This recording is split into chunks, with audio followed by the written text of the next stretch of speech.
I'm excited to share with you my new book from TAN.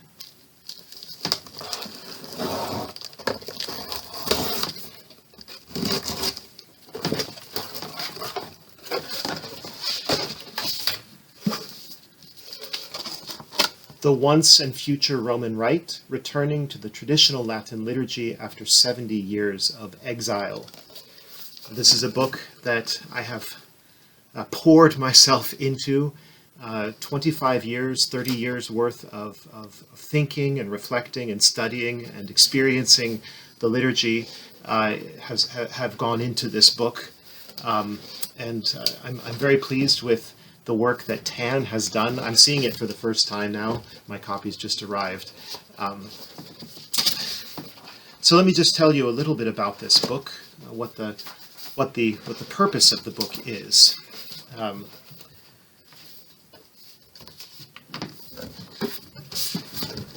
So I show the following in this book: that tradition is normative for the church and for everyone in the church, not excluding, but on the contrary, especially for the Pope.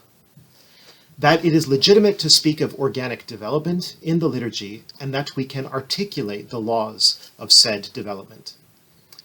That with these tools we can distinguish growth from corruption, as Newman did for Christian doctrine, the lex credendi, and thus protect a divinely willed tradition, the lex orandi, from the tinkering tendencies of antiquarianism and modernism. That there are prominent identifying traits to the Roman Rite, and indeed to all traditional rites, that are partially or totally absent from the Novus Ordo, thereby estranging it from their company. That the liturgical reform as it transpired exhibits traits of nominalism, voluntarism, Protestantism, rationalism, and other distinctly modern errors. That the Church is suffering from the influence of a false and dangerous hyperpapalism that makes the Pope an absolute monarch whose will is law, who may treat the Catholic inheritance as his own possession to modify as he pleases, and may compel everyone else to bend to his designs. That the defense given of the post-conciliar reform by Paul VI proves rather that it should be rejected tout court.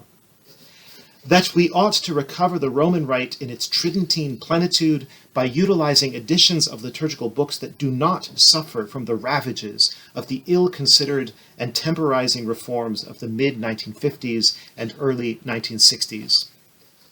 And last but not least, that no special permission is or could ever be required for worshiping God with the Catholic Church's authentic liturgical rites.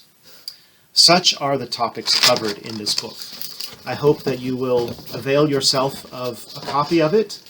You can purchase this from TAN Books directly from the publisher, or from Amazon in all of its various national branches, and probably from other distributors as well.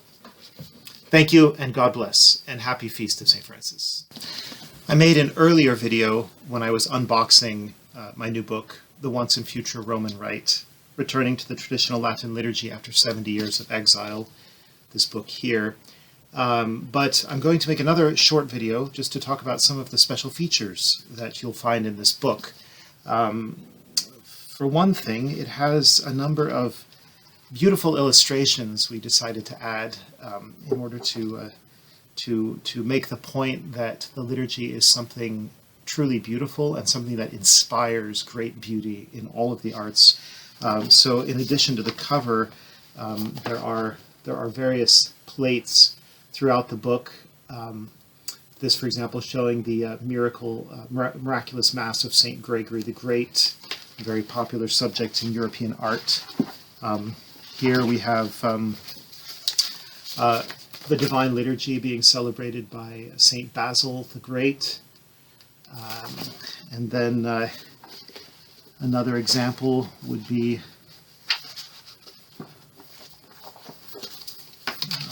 St. Ignatius of Loyola, devoutly assisting at the Holy Sacrifice of the Mass. And then the book also has a number of diagrams in it that illustrate various points made in the chapter. So here's a diagram in the chapter on the organic development of the liturgy, which illustrates the argument effectively.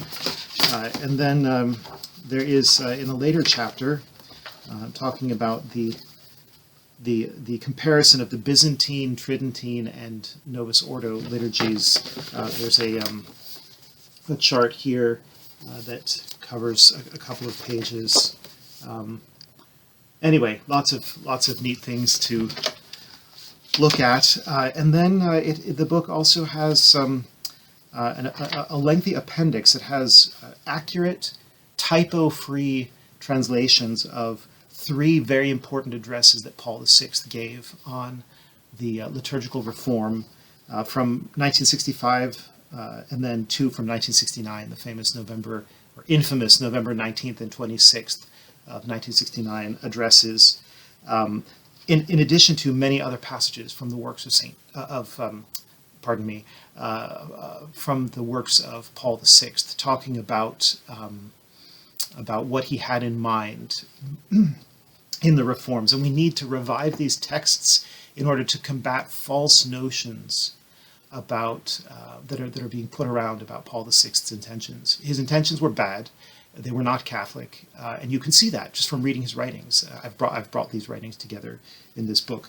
It has a select bibliography in multiple categories, so the classical Roman Rite and the Tridentine Mass, comparative or critical studies, various other liturgical subjects, historical and biographical, the traditionalist movement, studies on the concept of tradition, and so forth.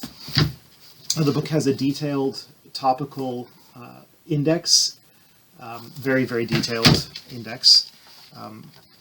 And let's see, what else did I think to mention here? I guess the last thing I'll do is simply read the table of contents.